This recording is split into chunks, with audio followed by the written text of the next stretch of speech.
Hi, hello, welcome to Kate and Kajira Gaming. Welcome if you are new. You can call me KK, and today we are building the second half of the Forest of Valor, which is closest to the Frosted Heights. You guys saw in my last speed build video, we built a little library wizard in the woods area for Merlin, and now we're going to decorate the other side of it. My inspiration for this build is the Redwood National Forest and Palomar Mountain out here in California. Those are two of my most favorite places in the whole wide world, so I figured I'd bring it to the game. Now let's go ahead and let's get started. So like I do with every single build, I go ahead and I pull out every single item that I intend on using. It's a lot easier to do this outdoors because the space is bigger than when we are doing inside builds, so I can typically place the items where I feel like they should go and then tweak it as needed. So of course I'm pulling out a bunch of tents and benches and tables and this amazing papasan chair tree that is from Eternity Isle, and then the tropical companion house so that I can have some rabbits and foxes running around. Now this build is going to include lots and lots and lots of foliage, just because that is kind of how it is when you are in either of these places, whether the Redwoods or Palomar Mountain, but it is going to be mixed and matched between condensed and sparse because not everything in those places is so full. But if you guys have seen my Peaceful Meadow speed build, you will notice that I love the overgrown look, so please expect lots of trees, lots of floral bushes, and lots of dirt pathing for a natural look.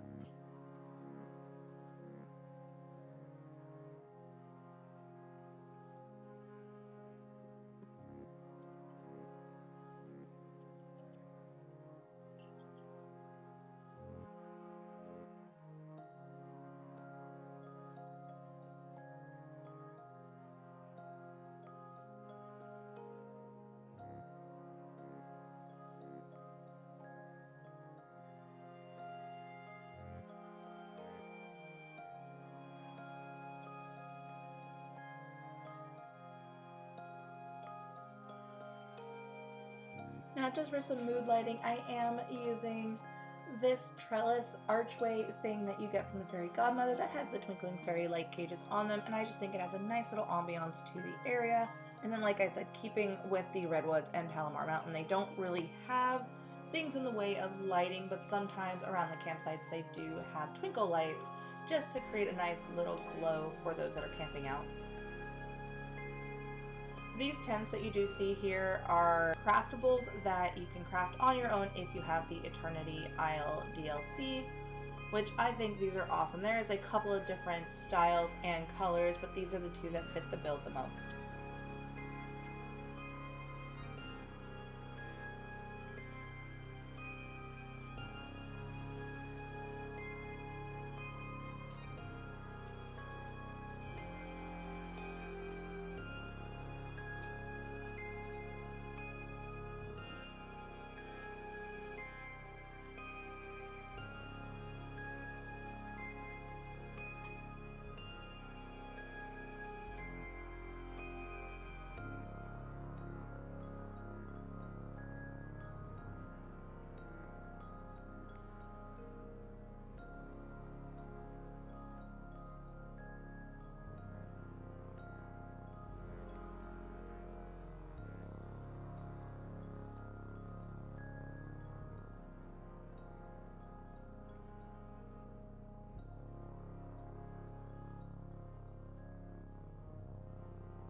Now I do wish that Dreamlight Valley does come out with more single stemmed flowers like they had for Eternity Isle, and I kind of wish they add other colors for these butterfly flowers. I do love that the more you place these butterfly flowers down, the more butterflies actually spawn in that area, which does help with my foresty builds.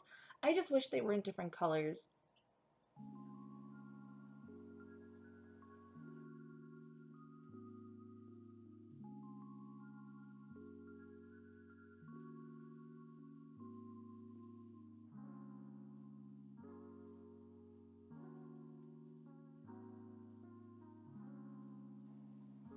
I I will admit, I do have a hard time editing down when to cut back on having the trees and the bushes and stuff because I just love an overgrown nature area, even in real life, and I think it extends really nicely into the game. The only problem I end up having is trying to walk around without running into things because I do like things so overgrown, but it's something that I get used to. I just hope when and if I start having valley tours from other people coming to tour my valley that it's not so much of a hindrance to them to see the beauty of these builds that I've done.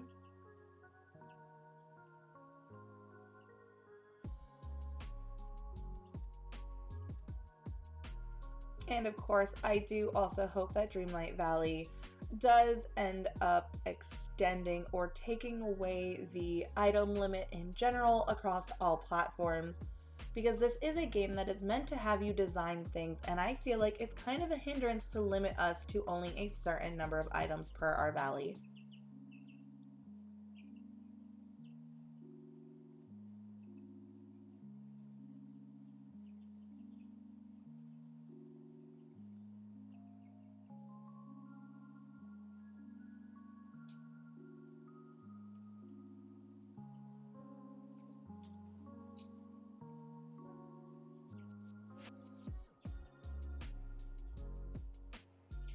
Now, if you are limited on your item space but wanting to fill out bigger areas quickly, I do highly recommend these giant rock clusters, or they even have some tree clusters depending on which part of the valley you are decorating. I absolutely love the rock clusters because they do take up such a great amount of space, take up only one item limit, but they create such a great depth of texture and just adds so much to the build than just placing a bunch of random trees everywhere. So I am almost finished and we're gonna get ready to do a super quick walkthrough, and then be sure to stay tuned for when I do a complete and total walkthrough of the entire Forest of Valor. So here we go on our quick little tour across the bridge. Now we're only going to go ahead and tour the side that we decorated today. If you want to see how Merlin's house was decorated, be sure to check out my previous video. So when you first cross the bridge, you're going to come to the path, and it forks to the right or it forks to the left. So we're going to start off to the right because it just makes a giant circle. So as you come around this pathway, it's just pathing and some bushes and a cute little seating area that'll look over the rest of the forest once, of course, it's decorated.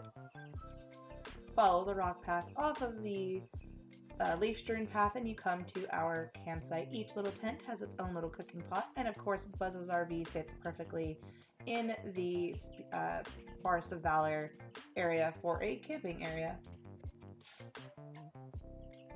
We're going to take this pathway out of the campsite and just follow it down and around and see where this takes us. As we come up the pathway, you can see Merlin's house on the left, and we are starting to enter the Frosted Heights. Now let's go ahead and roll the B-roll.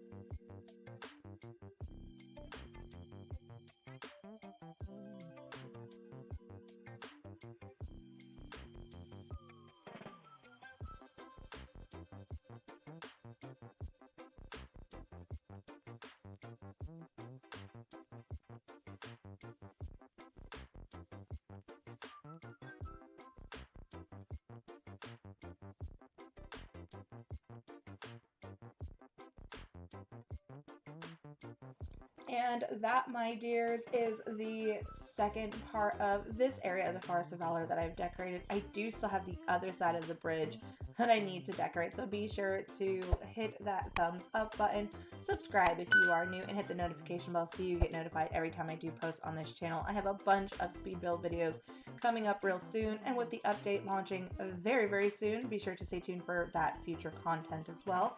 You can follow me for all sorts of fun on all social media sites. That's Twitch, Twitter, and Discord, all linked down below. I do stream twice a week on Twitch. It's Tuesdays and Thursdays.